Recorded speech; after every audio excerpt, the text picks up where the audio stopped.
வருஷங்களை நன்மையினால் முடிசூட்டுகிற ஆண்டவர் இயேசு கிறிஸ்துவின் நாமத்திலே உங்கள் யாவருக்கும் கிருபையும் சமாதானமும் உண்டாவதாக. Who are the blessed? பாக்கியவான்கள் யார் என்கிற தலைப்பிலே இந்த காலை நேரத்திலே நாம் ஒரு முக்கியமான செய்தியை கேட்டு கர்த்தருடைய ஆசீர்வாதத்தை பெற்றுக்கொள்ள இருக்கிறோம். சங்கீதம் 1வது அதிகாரத்தை நாம் இந்த காலை நேரத்திலே தியானிப்போம். முதல் 2 வசனங்களை வாசிப்போம். துன்மார்க்கருடைய ஆலோசனையில் நடவாமலும் பாவிகளுடைய வழியில் நில்லாமலும் பரியாசக்காரர் உட்காரும் இடத்தில் உட்காராமலும் கர்த்தருடைய வேதத்தில் பிரியமாயிருந்து இரவும் பகலும் அவருடைய வேதத்தில் தியானமாயிருக்கிற மனுஷன் பாக்கியவான். நாம் கண்களை மூடி கர்த்தர் தமது வார்த்தைகள் வழியாக நம்மோடு கூட இடைப்படத்தக்கதாக நாம் ஜெபிப்போம். நல்ல பிதாவே, இந்த அற்புதமான காலை நேரத்திலே கர்த்தாவே நாங்கள் உம்மை துதிக்கிறோம், ஸ்தோத்தரிக்கிறோம்.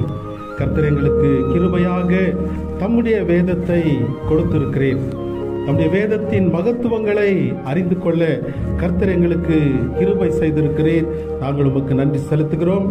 கர்த்தருடைய வேதம் குறைவற்றதும் ஆத்துமாவை உயிர்ப்பிக்கிறதுமாய் இருக்கிறது.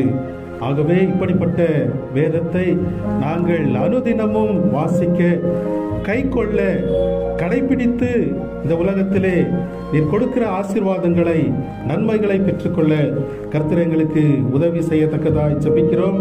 தொடர்ந்து உடைய வார்த்தைகளை நாங்கள் கேட்க கிருபை செய்யும். கேட்கிறவர்களாய் மாத்திரமல்ல, கை கொள்ள அதற்கு ஏற்ற ஞானத்தை கர்த்தர் எங்களுக்கு கொடுக்கத்தக்கதாய் நாங்கள் ஜெபிக்கிறோம். என் வாயின் வார்த்தைகளும் எங்கள் அனைவரின் இருதயங்களின் தியானமும் கர்த்தருடைய சமூகத்திலே பிரீதியாய் இருப்பதாக. ஆமென். அல்லேலூயா. தேவனுடைய பரிசுத்த நாமம் மகிமை அடைவதாக. சங்கீத புத்தகம் நம்முடைய வேதாகமத்திலே முக்கியமான ஒரு புத்தகம். 150 அதிகாரங்கள் கொண்ட மிகப்பெரிய புத்தகம். அதிலே சிறிய அதிகாரமும் இருக்கிறது. எத்தனை வசனங்கள்? 2 வசனங்கள். 117. மிகப்பெரிய அதிகாரம் உண்டு, 176. 119வது சங்கீதம். இப்படி பலவிதமான அதிசயங்களை உள்ளடக்கிய புத்தகம்தான் சங்கீதங்களின் புத்தகம். இந்த சங்கீத புத்தகத்தை எழுதினது யார் என்று கேட்டால், பெரும்பாலான மக்கள் என்ன சொல்வார்கள்? தாவீது. அது பாதி உண்மை, பாதி பொய். தாவீது 73 சங்கீதங்களை மாத்திரமே எழுதியிருக்கிறார். மீதி 12 அதிகாரங்களை ஆசாப் எழுதியிருக்கிறார். 10 அதிகாரங்களை கோராகின் புத்திரர் எழுதியிருக்கிறார்கள். ஒரு அதிகாரம் ஏத்தான், இன்னொரு அதிகாரம் ஏமான், மோசே இன்னொன்று, சாலமோன் 2, அறியப்படாத ஆசிரியர்கள் 50 காணப்படுகிறது. இப்படி சங்கீத புத்தகம் மிகவும் அதிசயமான ஒரு புத்தகம். 5 பிரிவுகளாக பிரித்திருக்கிறார்கள். எத்தனை பிரிவுகள்? 5 பிரிவுகள். 1லிருந்து 41 வரைக்கும் முதலாவது பிரிவு, 42லிருந்து 72 வரைக்கும் இரண்டாவது பிரிவு, 73லிருந்து 89 வரைக்கும் மூன்றாவது பிரிவு, 90லிருந்து 106 வரைக்கும் 4வது பிரிவு, 107லிருந்து 150 வரைக்கும் 5வது பிரிவு. இந்த ஒவ்வொரு பிரிவுகளுக்கு இடையே ஆமேன் ஆமேன் என்று 2 முறை எழுதப்பட்டிருக்கும், அல்லது ஒரு ஆமேன் என்று போடப்பட்டிருக்கும். கடைசி 150வது அதிகாரத்திலே அல்லேலூயா என்று முடிந்திருக்கும். இந்த 5 பிரிவுகளும் பஞ்சாகமம் என்று சொல்லுகிற இந்த 5 புத்தகங்களோடு கூட தொடர்புடையது. முதலாவது பிரிவு ஆதியாகமத்தோடு கூட தொடர்புடையது.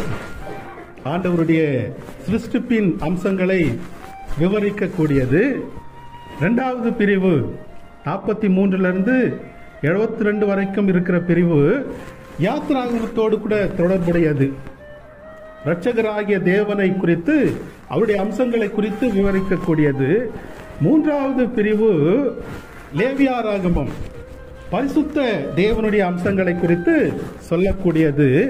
நான்காவது பிரிவு தேவனுடைய ஆளுகையை குறித்து, ராஜாவாகிய தேவனை குறித்து விவரிக்கக்கூடிய சங்கீதம்.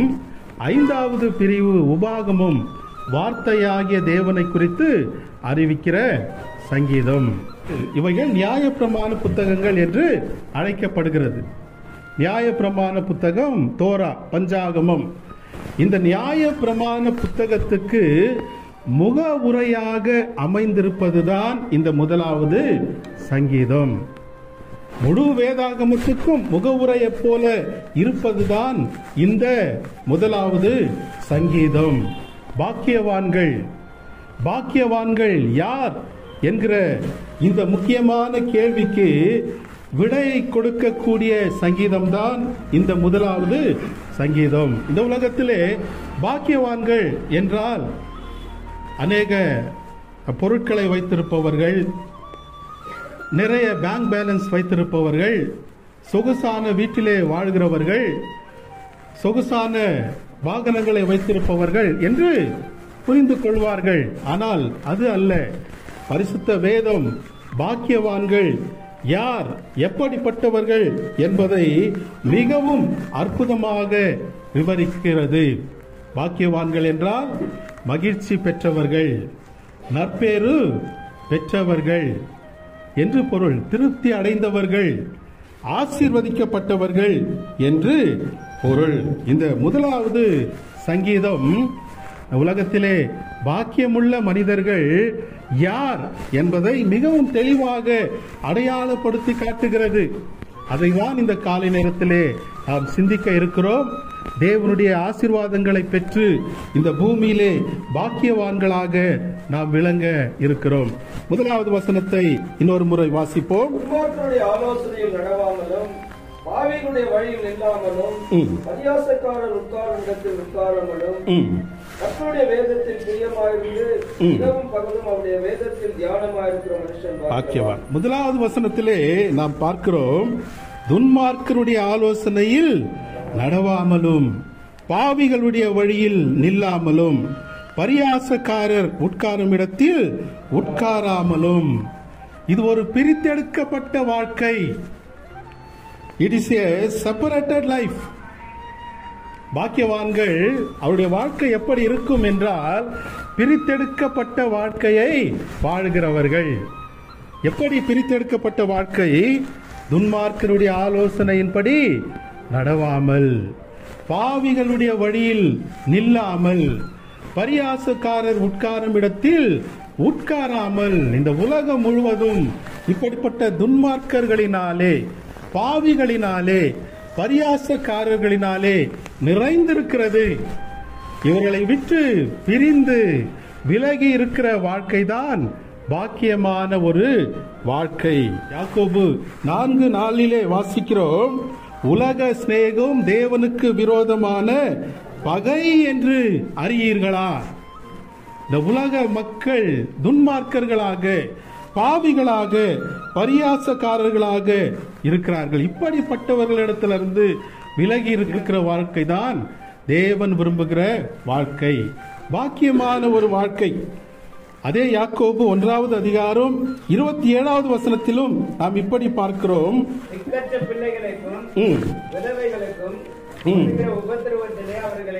விசாரிக்கிறதும் பிறகு உலகத்தால் கரைப்படாத படிக்கு தன்னை காத்துக் கொள்ளுகிறதுமே சுத்தமான தேவனுக்கு உகந்த மாசில்லாத பக்தி.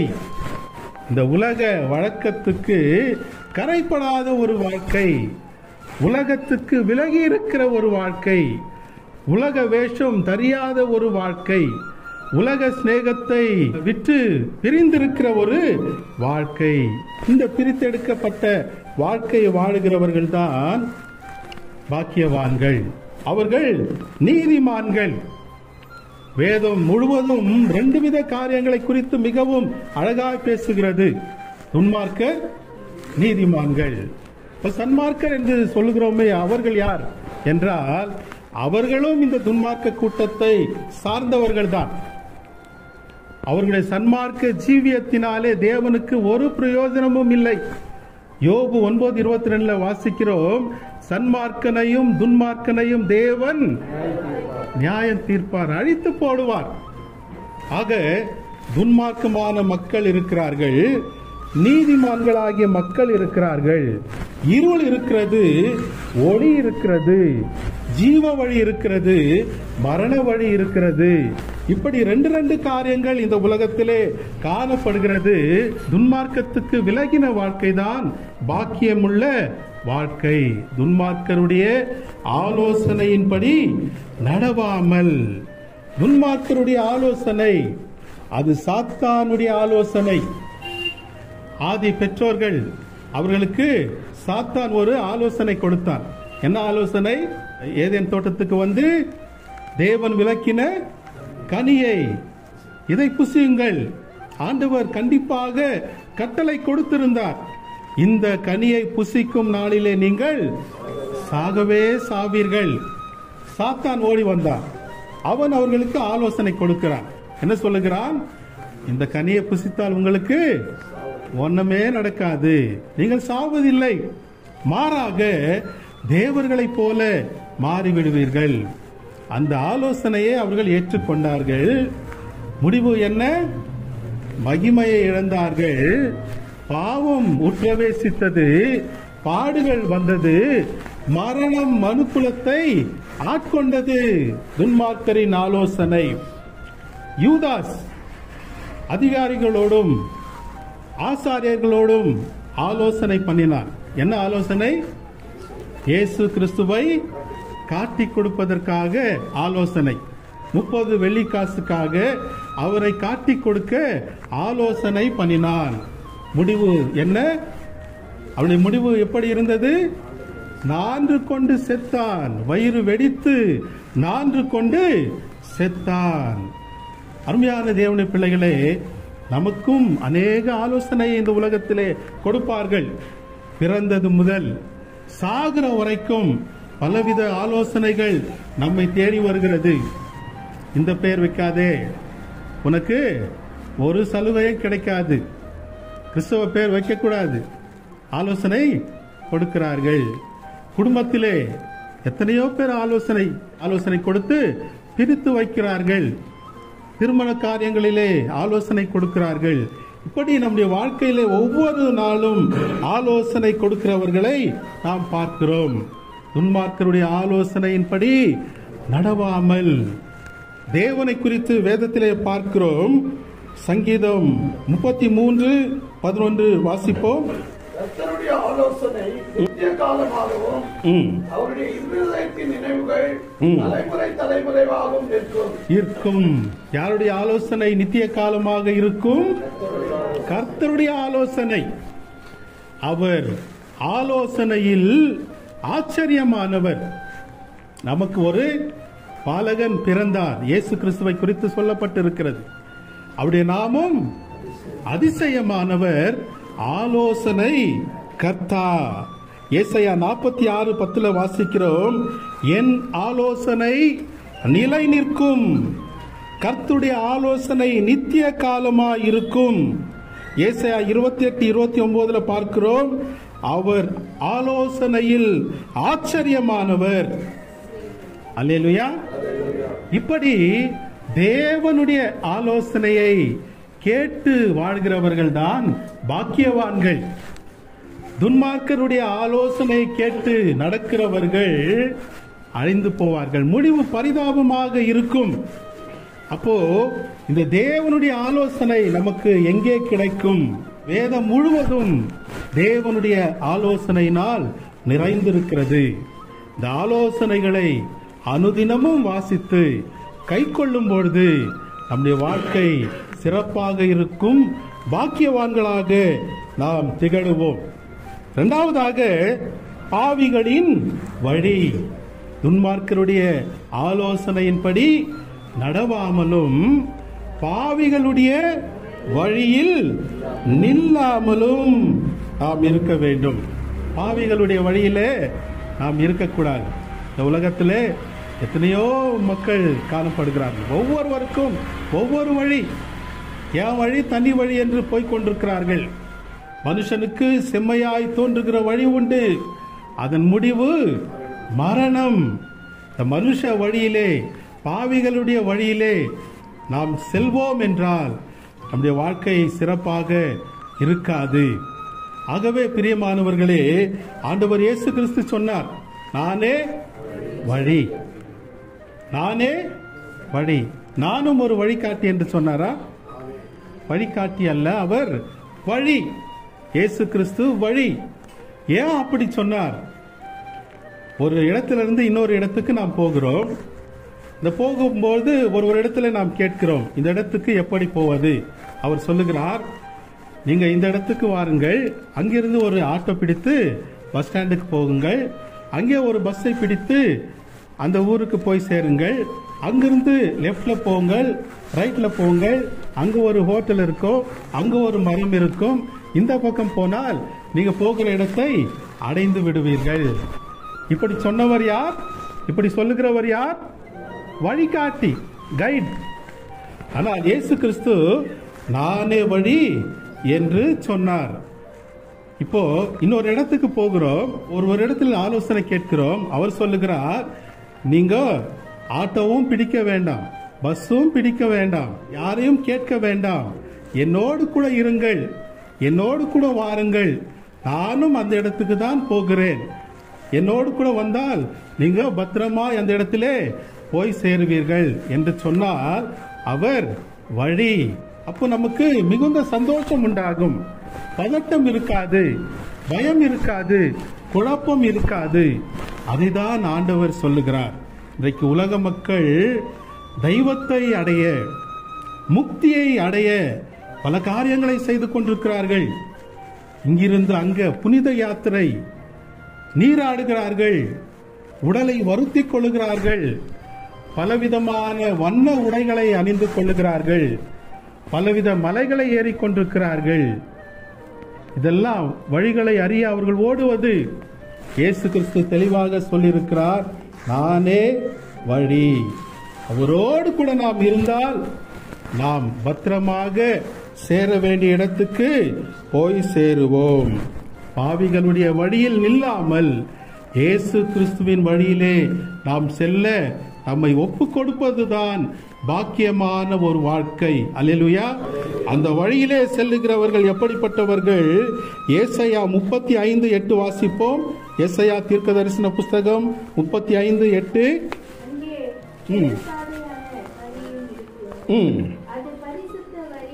அது பரிசுத்த வழி என்னப்படும். இயேசு கிறிஸ்துவின் வழி எப்படிப்பட்ட வழி? பரிசுத்த வழி என்னப்படும். தீட்டுள்ளவன் அதிலே நடந்து வருவதில்லை.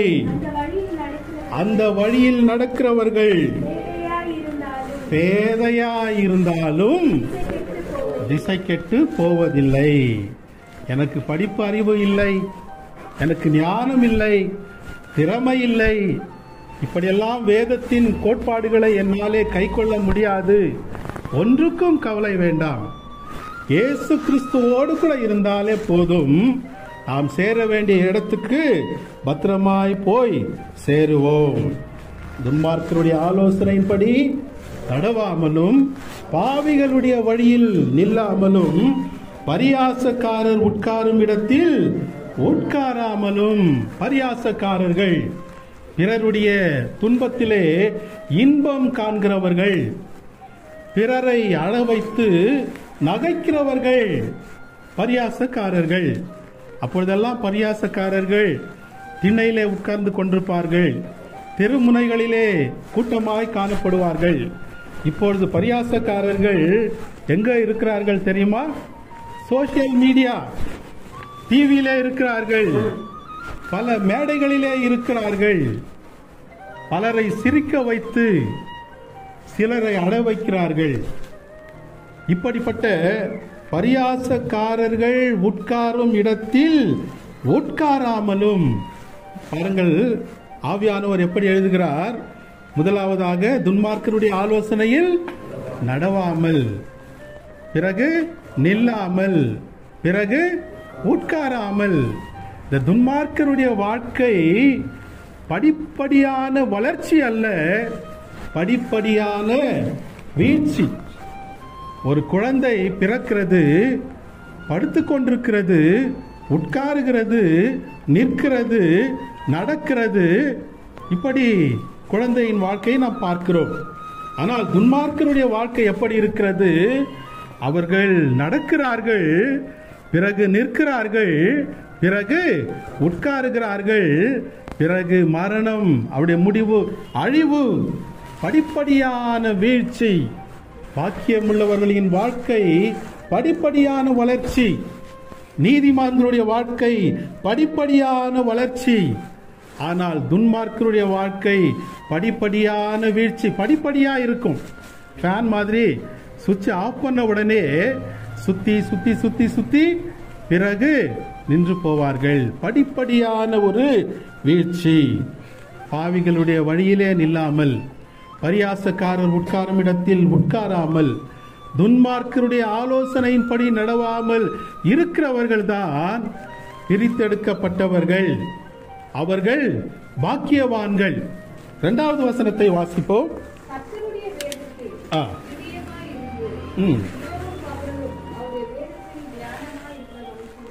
பாக்கியவான். சங்கீதக்காரன் எழுதுகிறார், கர்த்தருடைய வேதத்தில் பிரியமாயிருந்து இரவும் பகலும் அவருடைய வேதத்தில் தியானமாயிருக்கிற மனுஷன் பாக்கியவான். பிரியமான வாழ்க்கை. It is a beloved life, lovable life. இது ஒரு பிரியமான ஒரு வாழ்க்கை. பாக்கியவான்களுடைய வாழ்க்கை எப்படி இருக்கும்? அது ஒரு பிரித்தெடுக்கப்பட்ட ஒரு வாழ்க்கை, அது ஒரு பிரியமான ஒரு வாழ்க்கை. அவர்கள் எப்படி இருப்பார்கள்? கர்த்தருடைய வேதத்திலே பிரியமாயிருப்பார்கள். கர்த்தருடைய வேதத்தின் மீது பிரியம். நமக்கு மிகவும் பிரியமானவர்கள், அன்பானவர்கள் ஒரு லெட்டரை அனுப்பினால் நாம் என்ன செய்வோம்? அதை எழுத்து எழுத்தாக, வார்த்தை வார்த்தையாக, வரி வரியாக, பத்தி பத்தியாக நாம் வாசிப்போம். ஒரு வார்த்தை கூட, ஒரு சென்டென்ஸை கூட விடமாட்டோம். நமக்கு பிரியமான ஒரு கடிதம் வந்தால், நமக்கு பிரியமான ஒரு செய்தி வந்தால் நாம் அப்படித்தான் இருப்போம். பிரியமாய் வாசிப்போம். அருமையான தேவனுடைய பிள்ளைகளே, இந்த வேதம் ஆவியானவரால் படைக்கப்பட்ட ஒரு அற்புத படைப்பு. ஆண்டவரால் நமக்கு கொடுக்கப்பட்ட அன்பின் கடிதம். இந்த உலகத்திலே நாம் எப்படி ஜீவிக்க வேண்டும் என்பதை குறித்து கர்த்தராகிய தேவன் நமக்கு கொடுத்த அந்த கையேடு, மேனுவல் என்று சொல்லுகிறோம் இல்லைங்களா, அந்த கையேடு இது. இதை வாசித்து நாம் தியானிக்க வேண்டும். இதன் மீது பிரியமாயிருக்க வேண்டும், பிரியமாயிருக்க வேண்டும். அப்போஸ்தலர் நடபடிகள் 17:11 வாசிக்கிறோம்.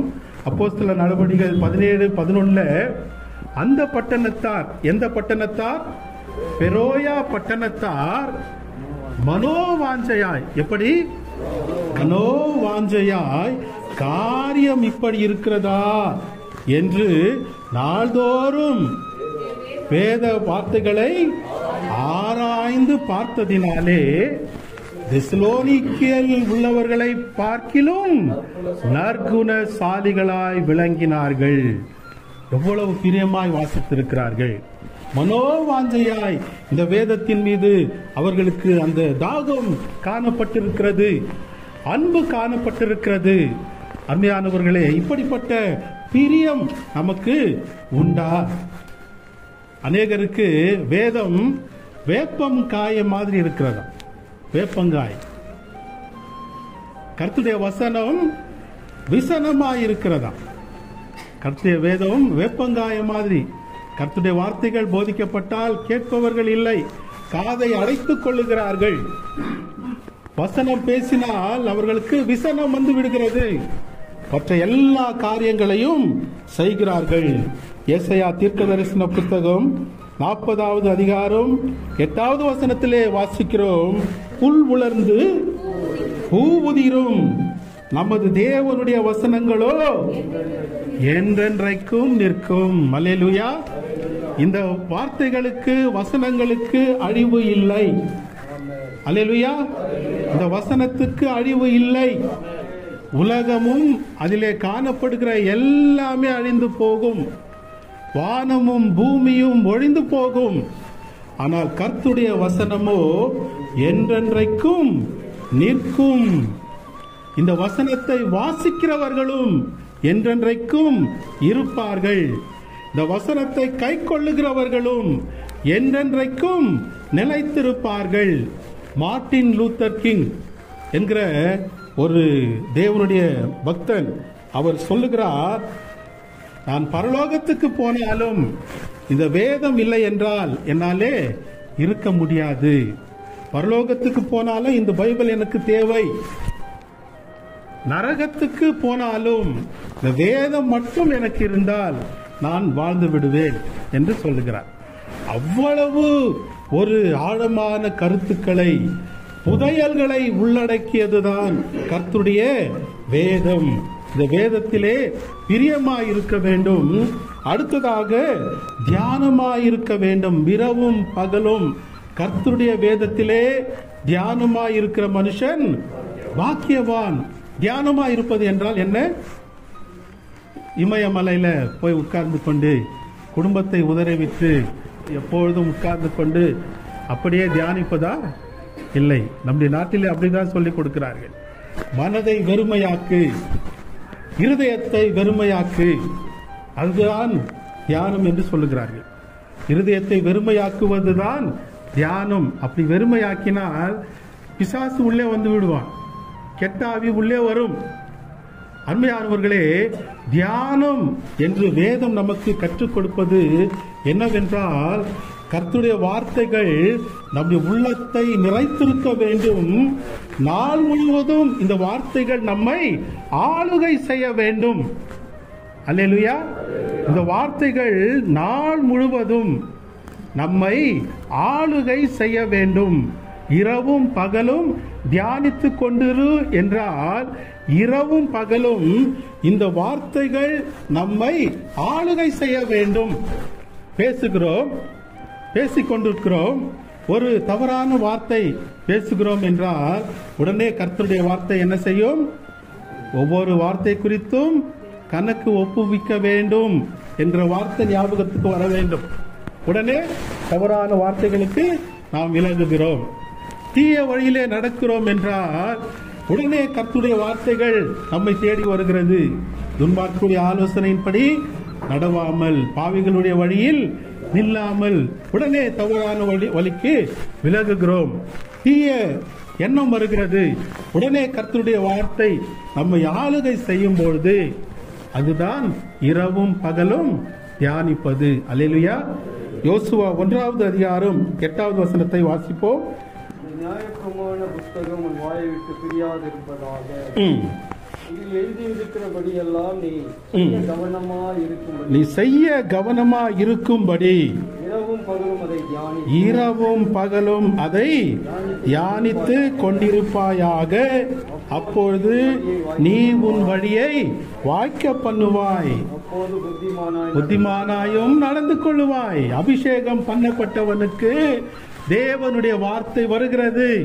யோசுவாவுக்கு, மோசேயினால் அபிஷேகம் பண்ணப்பட்ட யோசுவா என்ன சொல்லுகிறார்? தேவன், இந்த நியாயப்பிரமாண புஸ்தகம் உன் வாயை விட்டு பிரியாதிருப்பதாக, இதில் எழுதியிருக்கிறபடியெல்லாம் நீ செய்ய கவனமா இருக்கும்படி இரவும் பகலும் அதை தியானித்துக் கொண்டிருப்பாயாக. இரவும் பகலும் இதை தியானிக்க வேண்டும். நாம் என்ன செய்கிறோம்? எல்லாமே எனக்கு தெரியும், எல்லாமே நான் கேட்டவைகள் தான். அப்படி ஒருவரும் சொல்ல முடியாது. ஒவ்வொரு நாளும் நாம் தியானிக்க வேண்டும், ஒவ்வொரு நாளும் வாசிக்க வேண்டும், ஒவ்வொரு நாளும் இதிலே நாம் பிரியமாயிருக்க வேண்டும். இரவும் பகலும் தியானமாயிருக்கிற மனுஷன் பாக்கியவான். அப்படிப்பட்டவர்கள் தான் தேவனுக்கு பிரியமாய் ஜீவிக்க முடியும். பாக்கியமான வாழ்க்கை எப்படிப்பட்டது? அது ஒரு பிரித்தெடுக்கப்பட்ட வாழ்க்கை. அது ஒரு பிரியமான வாழ்க்கை. மூன்றாவதாக அது ஒரு பிரயோஜனமுள்ள ஒரு வாழ்க்கை. அல்லேலூயா. பிரயோஜனமுள்ள ஒரு வாழ்க்கை. It is a useful life. மூன்றாவது வசனத்தை வாசிப்போம்.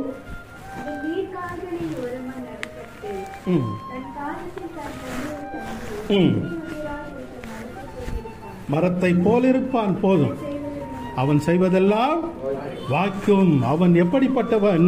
அவன் நீர்க்கால்களின் ஓரமாய் நடப்பட்டு தன் காலத்தில் தன் கனியை தந்து இலையுதிராதிருக்கிற மரத்தை போல் இருப்பான். மரத்தை போல் இருப்பான்.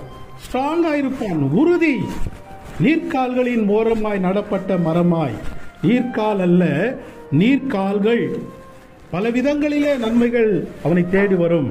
அவனுடைய வாழ்க்கை உறுதியாய் இருக்கும். நீர்க்கால்களின் ஓரமாய் நடப்பட்ட மரம் இயற்கையாகவே மிகவும் ஸ்ட்ராங்காக இருக்கும், உறுதியாக இருக்கும். அதனுடைய வேர்கள் ஆழமாய் செல்லும்.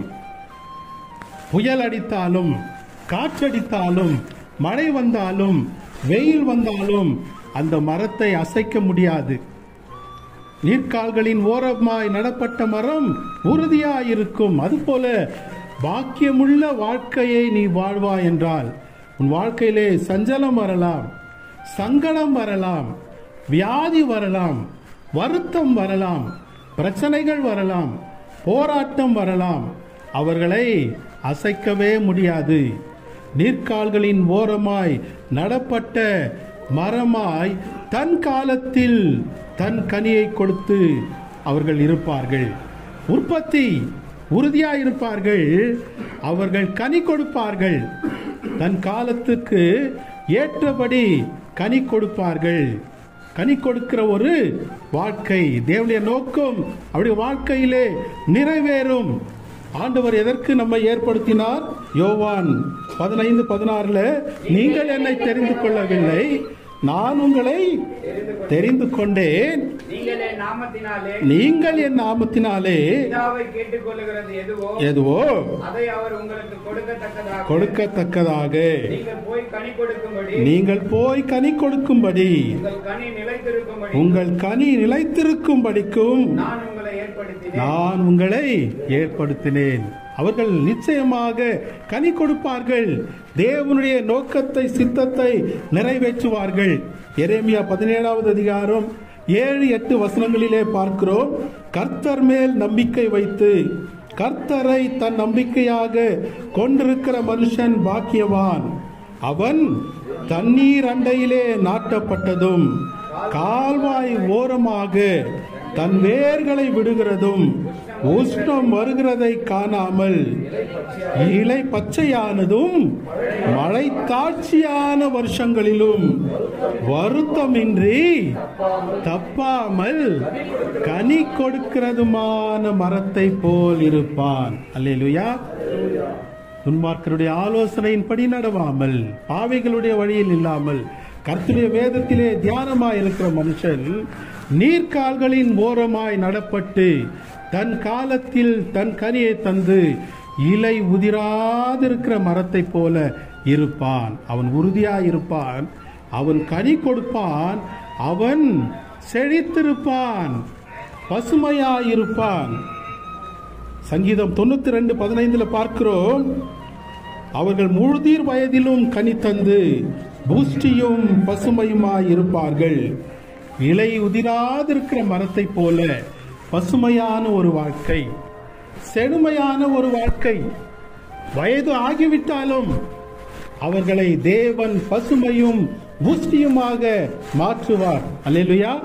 அதுதான் பாக்கியவான்களுக்கு தேவன் கொடுக்கிற பரிசு. கடைசியாக அவன் செய்வதெல்லாம் வாய்க்கும். வெற்றி. கிறிஸ்துவுக்குள் வாழும் எனக்கு எப்பொழுதும் வெற்றி உண்டு. இப்படி கர்த்தருடைய வேதத்திலே நாம் பிரியமாயிருந்தால் அவன் செய்வதெல்லாம் வாய்க்கும். வெற்றி அவனை தேடி வரும். அவன் என்ன செய்தாலும் அவனுடைய பிரயாசங்களை கர்த்தர் ஆசீர்வதிப்பார். தொட்டதெல்லாம் பொன்னாகும் என்று சொல்வார்களே, அதுபோல அவருடைய வாழ்க்கை காணப்படும். அவர்கள் செய்வதை தேவன் ஆசீர்வதிப்பார். அவருடைய ஜெபத்தை கர்த்தர் கேட்பார். அவருடைய குடும்பங்கள் ஆசீர்வாதமாக காணப்படும். இதெல்லாம் நீதிமான்களுக்கு கர்த்தர் கொடுக்கிற காரியம். பாக்கியவான்களுடைய வாழ்க்கை எப்படி இருக்கும்? அது ஒரு பிரித்தெடுக்கப்பட்ட வாழ்க்கை, அது பிரியமுள்ள ஒரு வாழ்க்கை, அது பிரயோஜனமுள்ள ஒரு வாழ்க்கை. கடைசியாக துன்மார்க்கரை குறித்து எழுதப்பட்டிருக்கிறது. 4வது வசனம், துன்மார்க்கரோ அப்படி இராமல். எப்படி இராமல்? அப்படி இராமல், பிரித்தெடுக்கப்பட்டவர்களாய் இராமல், பிரியமானவர்களாய் இராமல், பிரயோஜனம் உள்ளவர்களாய் இராமல், காற்று பறக்கடிக்கும் பதரை போல் இருக்கிறார்கள். பதர், சாஃப், பதரை போல இருக்கிறார்கள். காற்று பறக்கடிக்கும் பதரை போல. காற்று அடித்த உடனே, பதர் என்றால் தெரியுமா? அரிசி மேல உம்மி இருக்கும் இல்லைங்களா, அதுதான் பதர். இந்த பதரை போல துன்மார்க்கர்கள் இருப்பார்கள். காற்று அடித்த உடனே அந்த பதர் நிற்குமா? பறந்து போகும். அருமையான தேவனுடைய பிள்ளைகளே, துன்மார்க்கர்கள் இந்த உலகத்திலே அவர்களுக்கு நோக்கம் கிடையாது, நம்பிக்கை கிடையாது, லக்கு கிடையாது. காற்று அடித்த உடனே அவர்கள் பறந்து போவார்கள். ஒரு இடத்திலே இருக்க மாட்டார்கள், ஸ்திரமா இருக்க மாட்டார்கள். மரம் நிலைத்திருக்கும், வளரும், செழித்திருக்கும், கனி கொடுக்கும், நிழல் கொடுக்கும். ஆனால் பதர் ஒன்றுத்துக்குமே உதவாது. காற்று அடித்த உடனே அது இருக்கிற இடம் தெரியாமல் காற்று வீசும் திசையிலே அது ஓடிக்கொண்டிருக்கும். இன்றைக்கு இருக்கிற உலகத்தில் இருக்கிற துன்மார்க்கருடைய வாழ்க்கை இப்படிதான் இருக்கிறது. காற்று வீசுகிற திசையிலே ஓடிக்கொண்டிருக்கிறார்கள். நம்பிக்கை இல்லாமல் ஓடிக்கொண்டிருக்கிறார்கள். லக்கு இல்லாமல் ஓடிக்கொண்டிருக்கிறார்கள். திட்டம் இல்லாமல் ஓடிக்கொண்டிருக்கிறார்கள். வெந்ததை தின்று வெறுமனே வாழ்ந்து கொண்டிருக்கிறார்கள். விதி வந்தால் சாவோம் என்று காணப்படுகிறார்கள். இந்த பதரின் முடிவு என்ன? 5வது வசனத்தை வாசிப்போம். ஆகையால்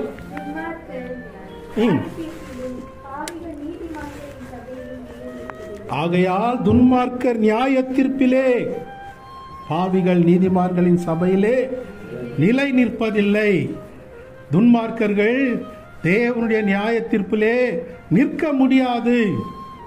அருமையான கர்த்தருடைய பிள்ளைகளே, வருடங்கள் ஓடிக்கொண்டிருக்கிறது, நாட்களை கடந்து கொண்டிருக்கிறோம், நம்முடைய ஆயுள் முடிந்து கொண்டிருக்கிறது, நேரம் நெருங்கிக் கொண்டிருக்கிறது, நியாய தீர்ப்பு நாள் கடந்து வருகிறது. ஒருவேளை நம்முடைய வாழ்க்கை துன்மார்க்கமாய் இருக்கும் என்றால் அது பதரை போன்ற ஒரு வாழ்க்கை. நியாய தீர்ப்பிலே நம்மாலே நிற்க முடியாது. மத்தேயு 3வது அதிகாரம் 12வது வசனத்திலே யோவான் ஸ்நானகன் இயேசு கிறிஸ்துவை குறித்து சொல்லுகிறார். தூற்றுக்கூடை அவர் கரத்தில் இருக்கிறது, அவர் களஞ்சியத்தை நன்றாக விளக்கி கோதுமையை களஞ்சியத்திலே சேர்ப்பார், பதரையோ அவியாத அக்கினியிலே சுட்டெரிப்பார். பதருடைய முடிவு என்ன? துன்மார்க்கருடைய முடிவு என்ன? அழிவு, அக்கினி. அவர்கள் நியாய தீர்ப்பிலே நிற்க முடியாது. தானியேல் 5வது அதிகாரம் 27வது வசனத்திலே பெல்ஷாத்சார் என்கிற ஒரு ராஜாவை குறித்து எழுதப்பட்டிருக்கிறது. மேனே மேனே தெக்கேல் உப்பார்சின், நீ தராசிலே நிறுத்தப்பட்டு குறைவுள்ளவனாய் காணப்பட்டாய். ஒவ்வொருவரையும் கர்த்தர் நியாயம் தீர்ப்பார். இந்த நியாயம் தீர்க்கும் பொழுது நாம் குறைவுள்ளவர்களாய் இந்த பதரை போல இருந்தால் முடிவு அக்கினி. வெளிப்படுத்தல் 20வது அதிகாரம் 15வது வசனத்திலே பார்க்கிறோம். ஜீவ புஸ்தகத்தில் பெயர் எழுதப்பட்டவனாக காணப்படாதவன் எவனோ அவன் அக்கினி கடலிலே தள்ளப்பட்டான். பாக்கியவான்களாய் இருந்தால், நீதிமான்களாய் இருந்தால் நம்முடைய பெயர் ஜீவ புஸ்தகத்திலே எழுதப்படும். துன்மார்க்கமாய் ஜீவித்தால் பாவிகளுடைய வழியிலே சென்றால், பரியாசக்காரர் உட்காரும் இடத்திலே உட்கார்ந்தால், இந்த வேதத்தை புறக்கணித்தால் அவருடைய பெயர் எங்கே எழுதப்படுமாம்? எரேமியா 17:13 வாசிக்கிறோம், துன்மார்க்கருடைய பெயர்கள் புழுதியிலே எழுதப்படும். துன்மார்க்கருடைய பெயர்கள் புழுதி, டஸ்ட்ல எழுதப்படுமா? அந்த பெயரே இருக்காது, அழிந்து போகும். எழுதின உடனே அது அழிந்து போகும், அவருடைய பெயர் நிலைக்காது. ஆனால் நீதிமான்களுடைய பெயரோ ஜீவ புஸ்தகத்திலே எழுதப்படும். அருமையான தேவனுடைய பிள்ளைகளே, நாம் பறந்து போகும் பதரா அல்லது பயனுள்ள மரமா என்பதை நாம் சிந்திக்க வேண்டும். 6வது வசனத்திலே பார்க்கிறோம், கர்த்தர் நீதிமான்களின் வழியை அறிந்திருக்கிறார், துன்மார்க்கரின் வழியோ அழியும். நீதிமான்களின் வழியை அறிந்திருக்கிறார் என்றால் தேவன் நம்மை அறிந்திருக்கிறார். நம்மோடு கூட ஒரு சரியான தொடர்பு, உறவு, நல்வுறவு. தேவனோடு கூட நம்முடைய வாழ்க்கை தொடர்பு சரியாக இருக்க வேண்டும். தொடர்பு அறுந்து போனால் ஆண்டவர் சொல்லுவார், அக்கிரம செய்கைக்காரரே என்னை விட்டு அகன்று போங்கள், உங்களை அறியேன், உங்களை அறியேன். துன்மார்க்கரை பார்த்து ஆண்டவர் அப்படித்தான் சொல்லுவார். நீதிமான்களை கர்த்தர் அறிந்திருக்கிறார், துன்மார்க்கரின் வழியோ அழியும். ஆகவே பிரியமானவர்களே, நாம் பாக்கியவான்களாய் விளங்குவதற்கு பிரித்தெடுக்கப்பட்ட வாழ்க்கை வாழ வேண்டும், பிரயோஜனமுள்ள வாழ்க்கை வாழ வேண்டும், தேவனுக்கு பிரியமான வாழ்க்கை வாழ வேண்டும். அப்படி வாழாவிட்டால் இந்த துன்மார்க்கர்கள் பதரை போல பயனற்றவர்களாக பறந்து போவார்கள். நாம் அப்படி இருக்கக்கூடாது. நாம் கண்களை மூடி ஜெபிப்போம். நல்ல பிதாவே, இந்த அற்புதமான வேலைக்காக நன்றி செலுத்துகிறோம். இந்த நேரத்திலே கர்த்தாவே, உம்முடைய வார்த்தைகளை ஆராயவும், அதன் மூலமாக எங்களை நாங்கள் ஆராயவும் கர்த்தர் எங்களுக்கு உதவி செய்ததற்காய் நன்றி செலுத்துகிறோம். ஆண்டவரே, நாங்கள் இந்த உலகத்திலே பிரித்தெடுக்கப்பட்டவர்களாக, பிரியமானவர்களாக, பிரயோஜனம் உள்ளவர்களாக உம்முடைய சமூகத்திலே ஜீவிக்க கர்த்தர் எங்களுக்கு உதவி செய்யும். பாக்கியவான்களாய் நாங்கள் வாழ்ந்து கர்த்தர் அருளும் எல்லா நன்மைகளையும் நாங்கள் பெற்றுக்கொள்ள கர்த்தர் உதவி செய்யத்தக்கதாய் ஜெபிக்கிறோம். இயேசுவின் நாமத்திலே வேண்டுகிறோம் நல்ல பிதாவே. ஆமென், ஆமென்.